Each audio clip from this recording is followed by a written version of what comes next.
You see, here is the sea, Mr. Sanders, so calm and apparently unchanging. And yet it is part of my new conception about the nature of the world at this same sea. Many times in the past history of our Earth has rolled over the surfaces of the land masses, sweeping away all life and vegetation and eventually turning again to its former bed. This is the part of the biblical theory of the flood and the theory of people of other races. Oh yes, this actual event, the last one, is recorded in all the sacred scriptures of all the old civilizations, from the Hindus to the Bible. Mr. Foster, before we go on with that, you've made a number of predictions, scientific predictions, which you claim have come true. Now, what are those predictions, and how do you make this claim? Well, they are all based on the new notion that the physical invariance principles of contemporary science are invalid. And I stated this first in a manuscript reviewed in Australia in 1954.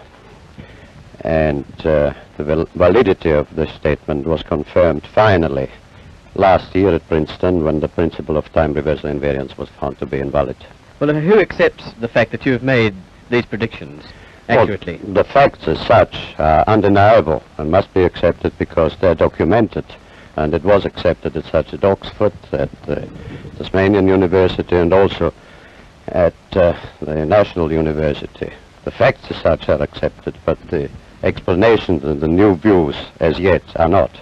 Do you mean to say that you reject all the basic principles of science established since Aristotle's day? No, it does not mean that. I state and maintain that those concepts and interpretations of science, which are still based today on Aristotelian logic, have a certain purpose, but that is defined by a statement as that a spade is a spade or a fine chisel is a fine chisel. But these concepts are inadequate for a complete understanding of the real nature of the world.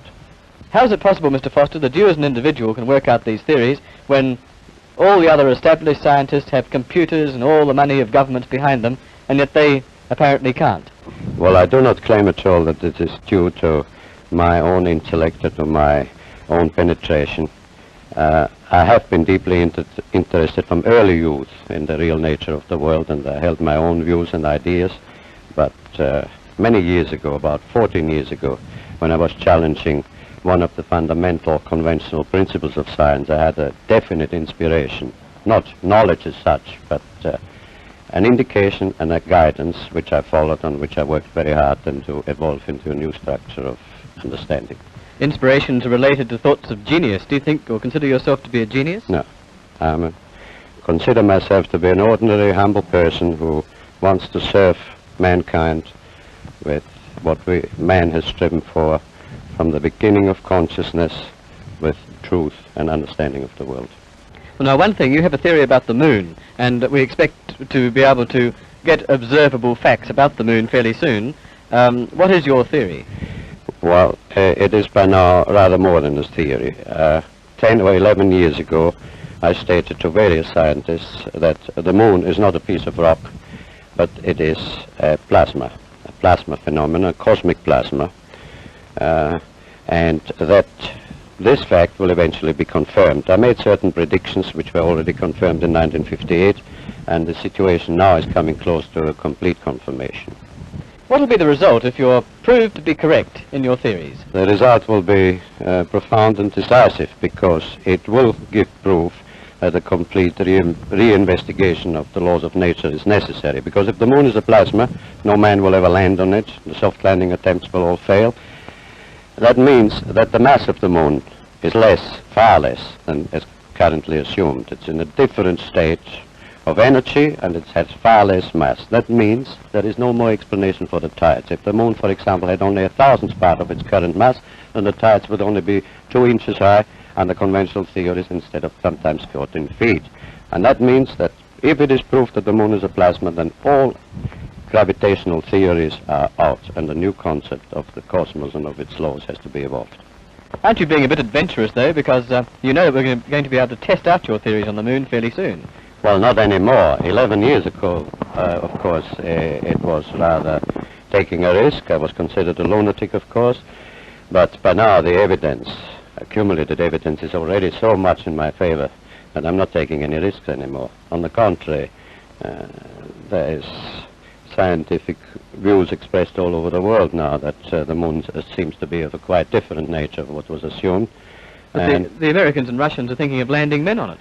Well, that will never happen. Not on the moon. On Mars, on Venus, on other planets, yes, but the moon is definitely, as I assert, a plasma. Isn't there a slight contradiction? You mentioned the moon and the tides, Mr. Foster, and at the earlier part of the interview you talked about the tides sweeping over the Earth. Well, there is no contradiction there, because once the moon is proven not to be a piece of rock, but something of far less mass, and the gravitational theories are out and discarded, new concepts have to be involved which will show that the lawfulness of nature in the cosmos is identical to that in a hydrogen atom or in atomic processes. And when this is understood and worked out in full, it will be found that the physical processes of the Earth are quite different in geophysics of what it is present assumed, and that lawfully in certain periods, mostly during the ice ages, which occur every 200 million years, and there is a reason for that, the axis of the Earth suddenly tilts over. And when this happens, then you get the floods of the Bible, which were recorded before. The tides, the ordinary everyday tides have an explanation, even if the moon had almost no mass at all, because they are field effects. They're induced by cosmic pressures which exist in the field of our solar system. What's the benefit to mankind in your theories? Well, the first one, and the most important I would briefly put down, is this. I think it is a new conception about the nature of the cosmic world and about the nature and the veracity of consciousness, conscience, of morality. At present we have a glaring contradiction in the assertions of fundamental science.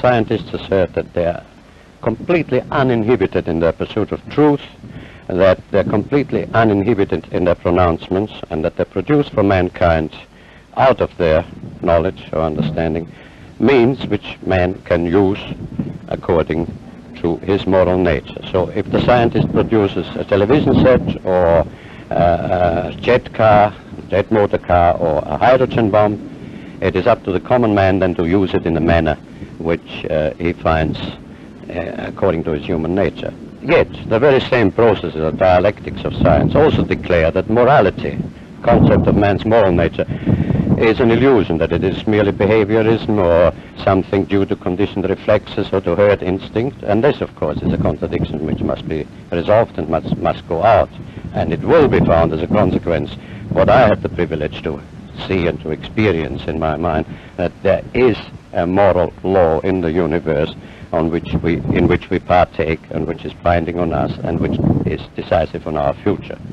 Now, in the practical aspects, when it is understood that the geophysical laws are quite different and that this tipping over of the Earth axis has occurred often, suddenly in the past, and will occur again, if the new view is elaborated, and I will not live long enough anymore to do that, it will be understood that the speed of light is not a universal constant as it is now the foundation of science, that it is changeable, and that perhaps 50 years before the next change of axis there will be an increase in the speed of light. And if scientists will work out why and how, then there will be sufficient warning that mankind can prepare itself. Instead of building atom bomb shelters and hydrogen bombs by the millions, we will build provisions of making humanity floatable and to survive this crisis. So it comes again to the age-old concept that truth is the guidance, the hope and the directive of the human mind, and that man must strive to understand and to know the real nature of the world.